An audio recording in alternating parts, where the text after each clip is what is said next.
Hi everyone, this is the video I've been wanting to do for a while now, and it is rating the Duran Duran albums in order from worst to best, in my opinion, based on being a Duran Duran fan for a good over 30 years, 35 years maybe.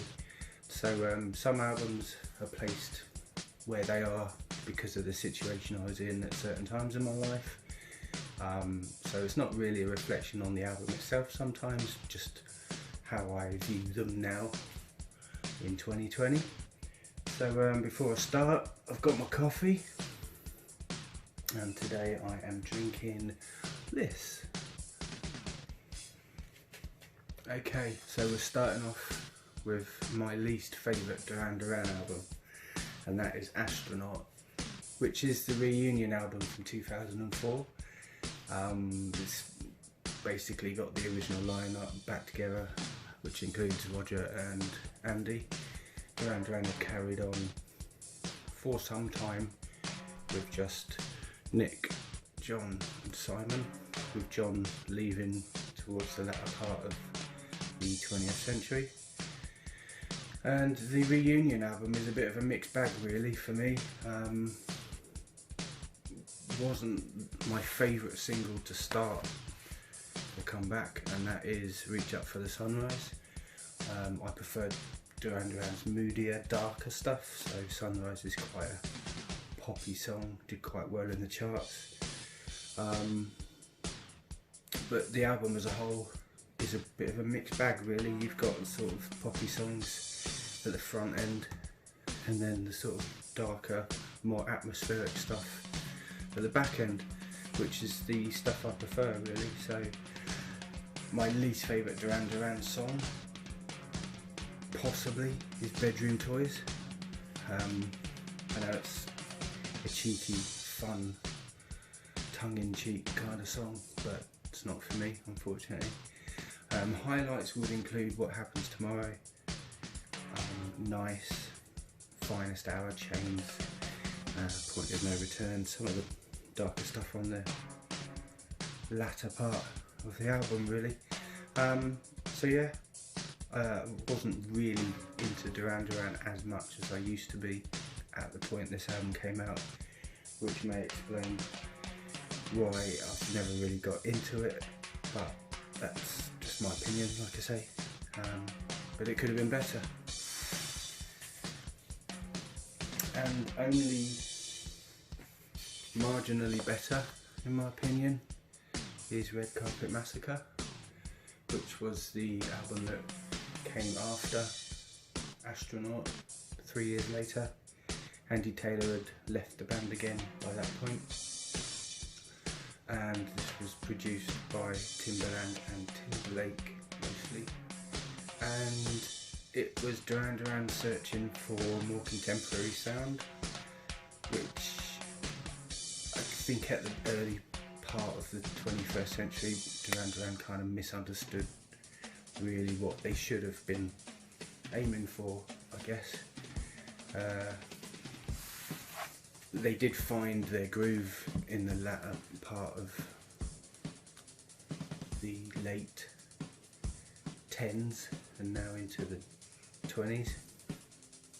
There's a new album out this year, I believe, 2020.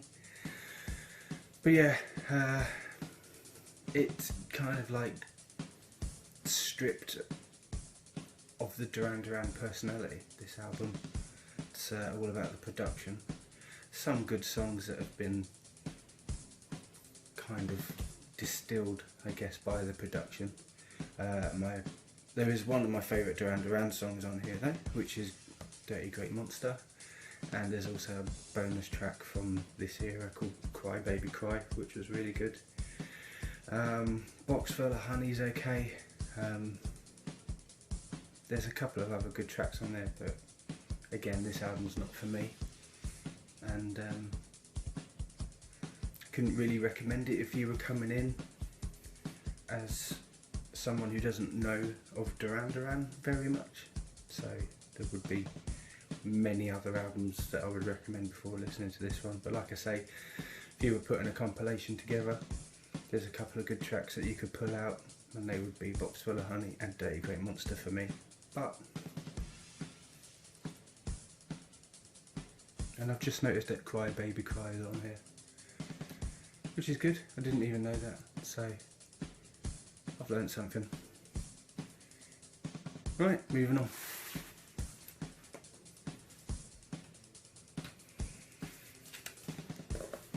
So this is number 3 in my worst to best list, and it is Big Thing, and this came after the Notorious album, and Big Thing was released in 1988 and was part of Duran Duran trying to stay relevant with the rave scene becoming popular. House music was at its peak really in the late 80s.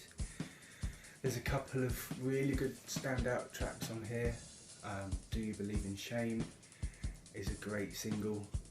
Palomino and Land are up there with the best Duran Duran songs, but there's also some songs that are just very weak and not very well thought out, and they are Too Late Marlene, or Too Late Marlene, and Drug, It's Just a State of Mind.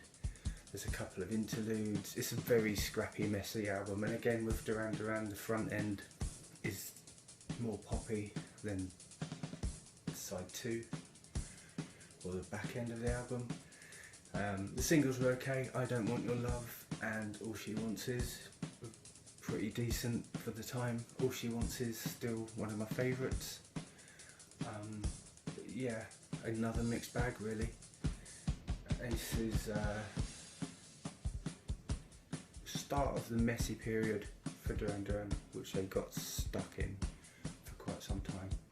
So yeah, another album that I don't really go back to. But again, saying that, I think half of the problem I have with this album is the production of the poppier stuff. It just doesn't really have much meat to it. So that's it. That's my opinion on that one. Next up, which I wasn't going to include because it isn't original Duran Duran material, but it is a studio album, and that is the Covers album, Thank You, which isn't as bad as a lot of critics have said it is over the years. Again, it's one of those albums which half of it's really good, half of it's not that great. The highlights for me would be White Lines, Watching the Detectives, Crystal Ship, Ball of Confusion, and there was also a song called Drive By, which is a reimagining of one of their earlier songs, The Chauffeur. But again, it's one of those ones which exemplifies really of what Duran Duran were in the middle period, and that was a lot of self-belief but not the material to back it up. And although this is a covers album, there's this very mixed bag on here, very different songs. I don't know if it's a brave move or a stupid move, or if it was just, you know, giving the record company something after the success of the album that came before, which was the Wedding album, and this was released in 1995. But yeah, it's not that great, but it's not that bad. Okay, so there's that one done.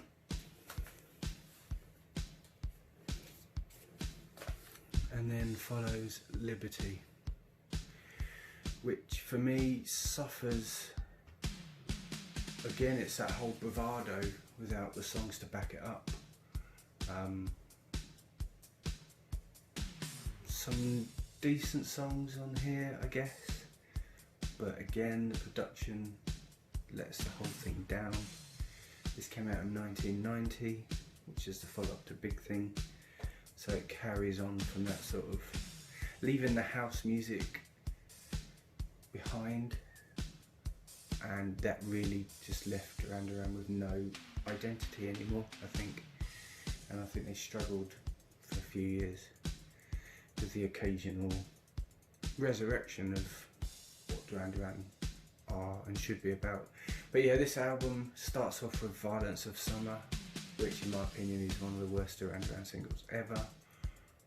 But it also contains one of the lesser known singles, but one of the better ones, in Serious. And again, great songs, My Antarctica, Venice Drowning. Again, hit and miss. But the only thing that really ties all these songs together is the production, and unfortunately the production isn't the greatest, so that's that one.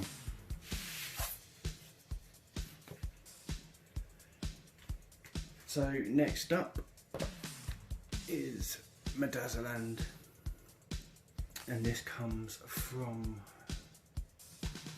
1997, and strangely enough was never released in the UK.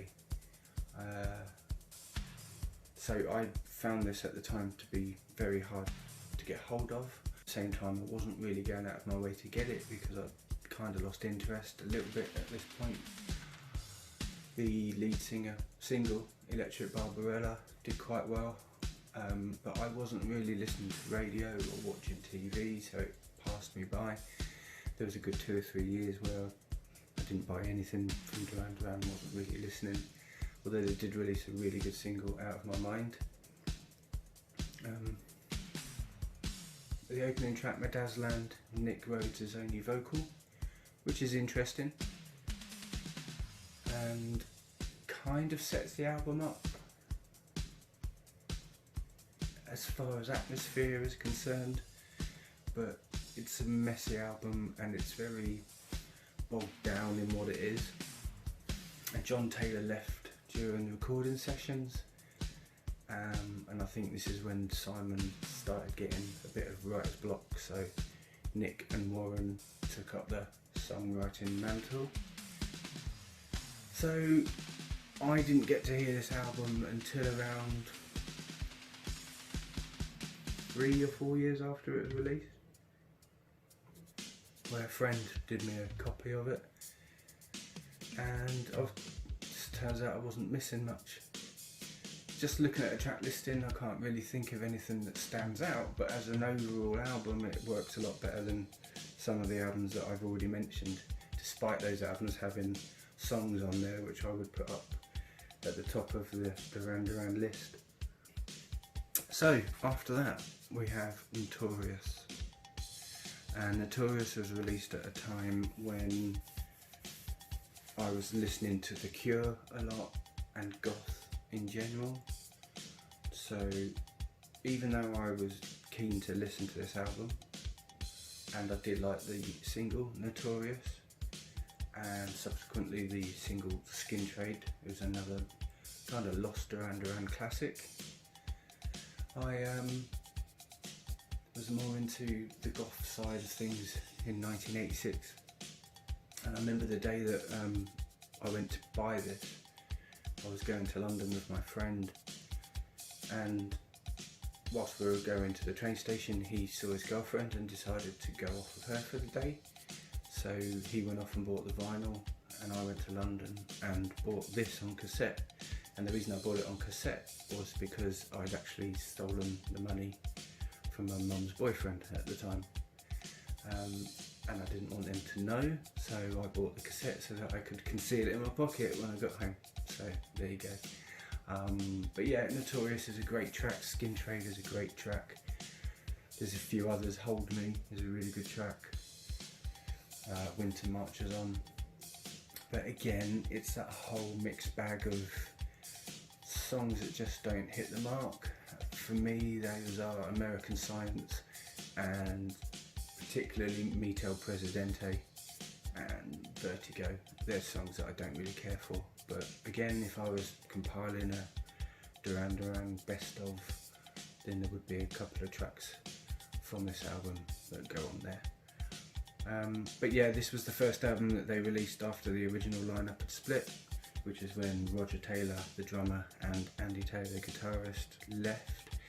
The Roger Taylor leaving was a clean break, but Andy came and went during these sessions, from what I know. and in the end I think he either got the sack or he left, probably due to personal and musical differences. Apparently he still shows up on some tracks, but there's nothing really here that saves the album, give or take the odd couple of tracks. So there's that one done. So we're kind of in the halfway point now, and this is the area that I struggled to put albums in order. I'd moved quite a lot of albums around. There's one particular album that I had in around sixth place, sorry, that ended up going a lot higher when I listened to it. This album manages to be in the halfway point despite it not being totally amazing. Again, I keep saying it, but Duran Duran do make very patchy albums. They make some really great songs and they make some very average songs. And a lot of the songs on this were written by Nick Rhodes and Warren, who was a guitarist that had kind of really staked his place in Duran Duran towards the latter end of the 20th century. Highlights would be Playing with Uranium, Starting to Remember, Ladies Annex, and Last Day on Earth, which for me is one of the greatest Duran Duran songs, and it was also a reworking of a rejected James Bond theme. But again, this came out, didn't even know about it. I was working in a music shop at the time and I opened a box and there it was, and I was like, oh, new Duran Duran album, great. Listened to it, wasn't that impressed, but over time I have grown to enjoy it more. This came out in 2000, so it was the album that preceded the comeback album, but from around 93 to 2006, Duran Duran were really making very strange music. Wasn't mainstream or popular, and I guess the reunion resurrected their career and saved them going into either total obscurity or the band breaking up. And who knows, we may have seen Nick Rhodes on I'm a Celebrity. That would be amazing though, to be fair. But what I like about Duran Duran is that they've never really played the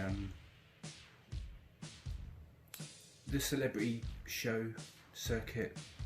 They've never done the retro tour circuit either, so they've maintained their relevancy, even if that relevancy isn't as big as they may have liked. They are still doing their own thing and they're very much in the moment and they're not really looking back.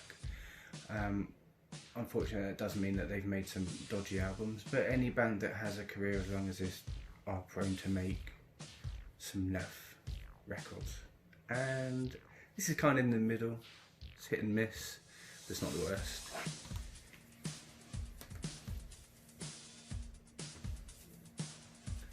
So this is one of the old school albums.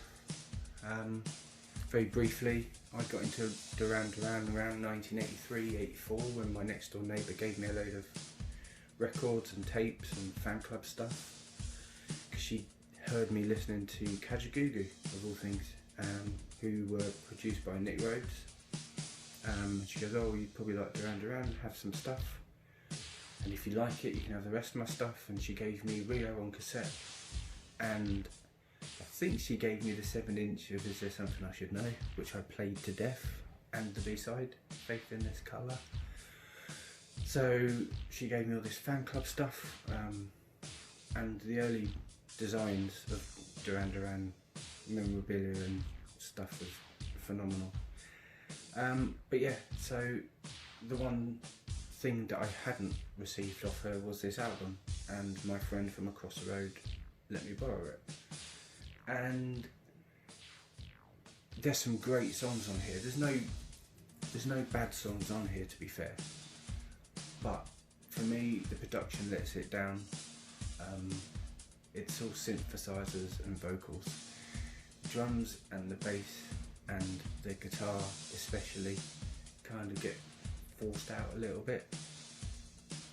But again, some great songs. My only gripe with it really is the album version of the Reflex. It's kind of very average. It doesn't really move along at that much of a pace. It was only the remix 7-inch single that was done by Nile Rodgers that brought the song to life, gave it its purpose. So I personally would swap those tracks over and have the single version on the album. That would improve it greatly. But yeah, I can't really fault the album for the songs, but the production really kind of pushes this back for me, unfortunately. That is a big thing of mine, is production. And I like bass and I like drums, so because this album's lacking those somewhat, it kind of slips down my list really, but is a good album. And saw Duran Duran at their absolute peak. So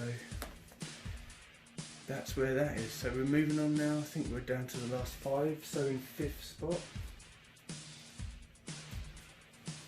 No, that's wrong. This is 6th spot. Is their latest album as of 2020, and that is Paper Gods.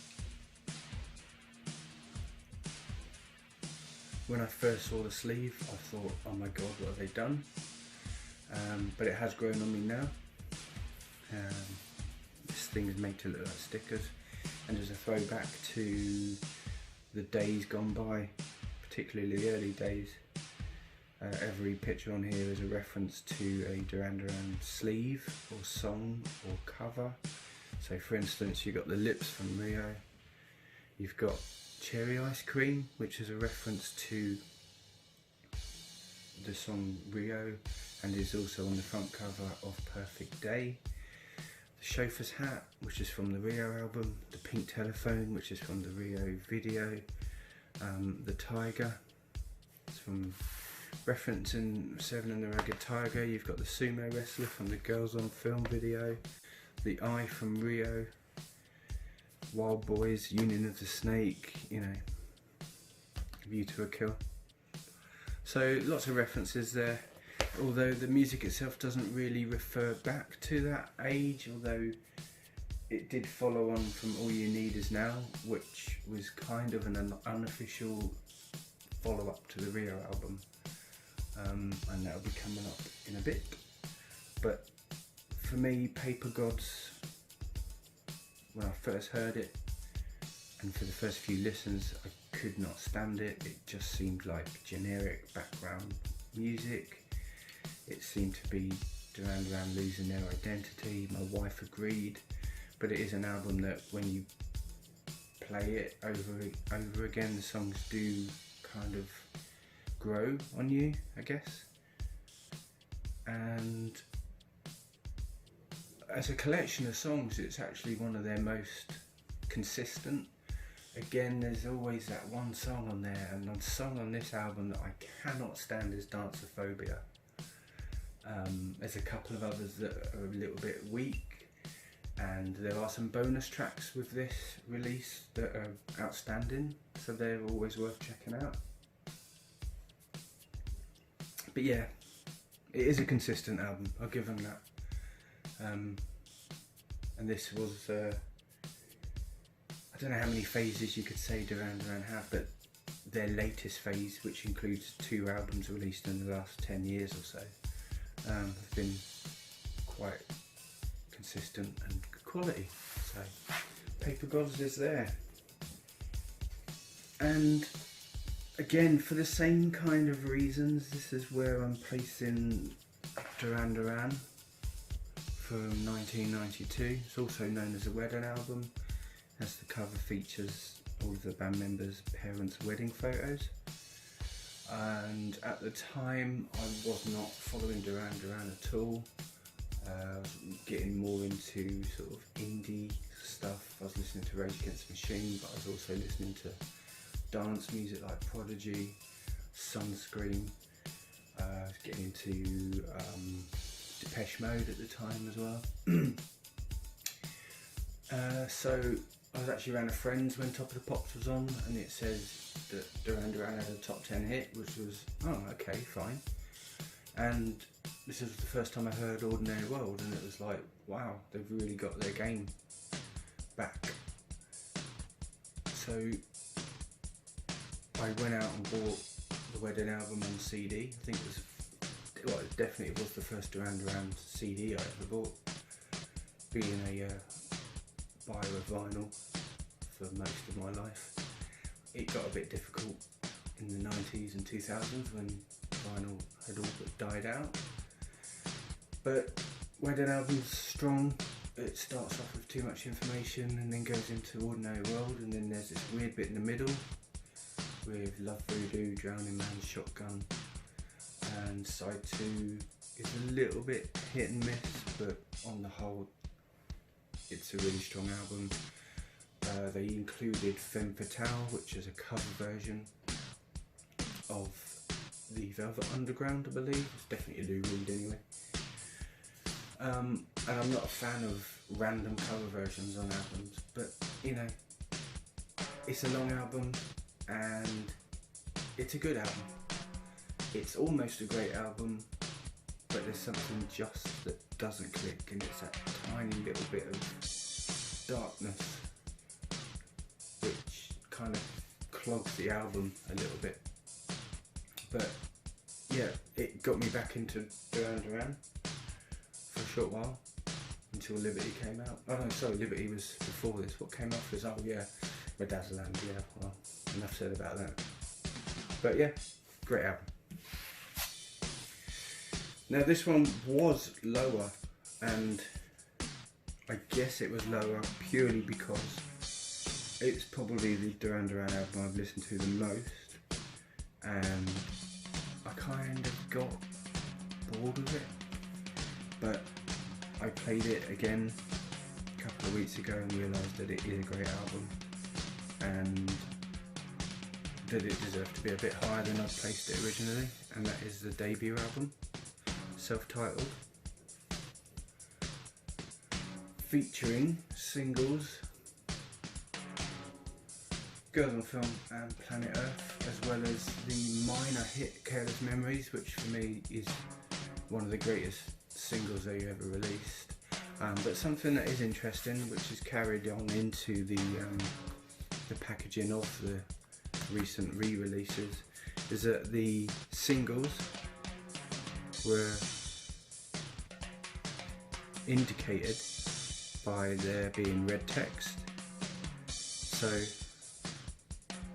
Planet Earth and Careless Memories are the first two singles.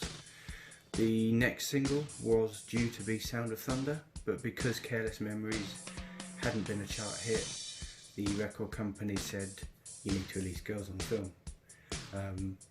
And as much as I don't like record company interference, I think it was the right thing to do. But yeah, so my favourite songs on here would be Careless Memories, To the Shore, Night Boat, Sound of Thunder, Friends of Mine. Really strong album, still holds up today. And my wife bought Spandau Ballet's first album to play in the car when we were travelling back from somewhere, and the difference in quality is amazing. It was the Spandau Ballet album was so weak and just badly written. So in comparison, you know, Duran Duran for me were always the stronger band, even though they were kind of put up against Spandau Ballet as the media like to do. It's happened all along with, you know, Blur and Oasis, two completely different bands, but because they were the most popular bands at the time, they were always trading off against each other. But yeah, Duran Duran, much stronger band in my opinion, and this album really good. Can't really say much more about it.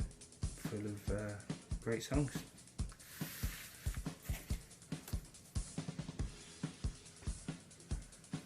Okay, number 3. Again, this one was another one that's just so overplayed, and I listened to it again recently and realised that I like it a lot more than I thought I did.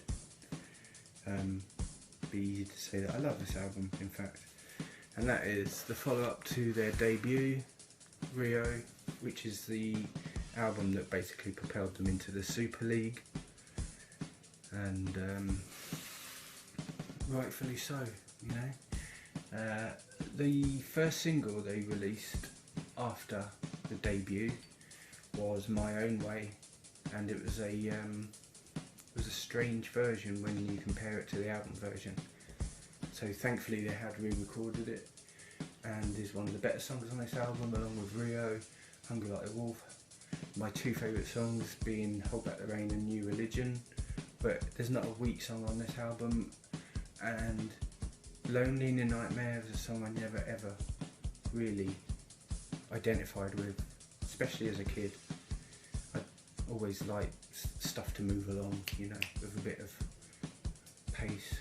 And Lonely in a Nightmare is quite slow, and I don't know, it was just one song that I never really appreciated, but listening to it recently I just realised that it is a great song on a great album, and I can't really say anything bad about it.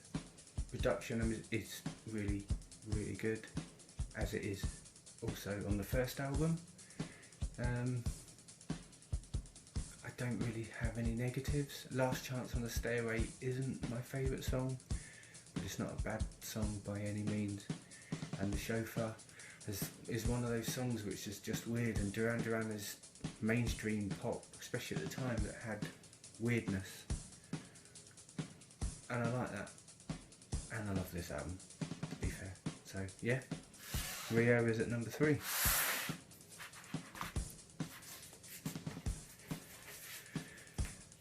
So that means that one of their most recent albums is towards the top end, and at number 2 is All You Need Is Now, which is the album that they made with Mark Ronson. And Mark Ronson had been a lifelong fan and said that he wanted to make the follow-up to Rio, and it really does sound like the follow-up to Rio 30 years later, approximately. Very strong album, with just one or two minor moments that I could live without. Basically, the song Safe is not a song that I like a great deal. But other than that, there's some really good songs that do kind of put you back in the day. Those being songs like Blame the Machines, Being Followed, Girl Panic, and Man Who Stole a Leopard is definitely in the top 5 best Duran Duran songs ever. And I can't say enough good things about this album, apart from Safe, brackets In the Heat of the Moment. It's just a song that is a bit throwaway for my liking. There's quite a lot of songs on the album, and I think they could have cut one or two, and that would have been one. But yeah, can't really fault it. So that's number 2. And those of you that know a thing or two about Duran Duran would probably know at this point that that is all of the Duran Duran albums covered. But I defend this, and that is my number 1 album. And the reason I've included it is because Arcadia, at the time, was Simon Le Bon, Nick Rhodes and Roger Taylor from Duran Duran, and John and Andy went off and did the Power Station album. And again, Arcadia is 3 core Duran Duran members. By the time Pop Trash came out, there was only 2 original members left. So this is basically Duran Duran in all but name, and it's a fantastic album. Nearly swore there. But yeah, it's such a good album. It's dark, it's gothic, it just hits its stride on every song. And if you if you are a Duran Duran fan that hasn't really listened to the Arcadia album, if you go back and listen to Seven and the Ragged Tiger and then listen to that follow-up, which is Notorious, there is kind of a jump in style, but the Arcadia album does bridge that a little bit, so it is almost like the missing link, and it does get overlooked, and it is a real shame because it's an amazing album. The single Election Day was great, the follow-up single The Promise, and then another single The Flame were all really good, but every track in between is interesting.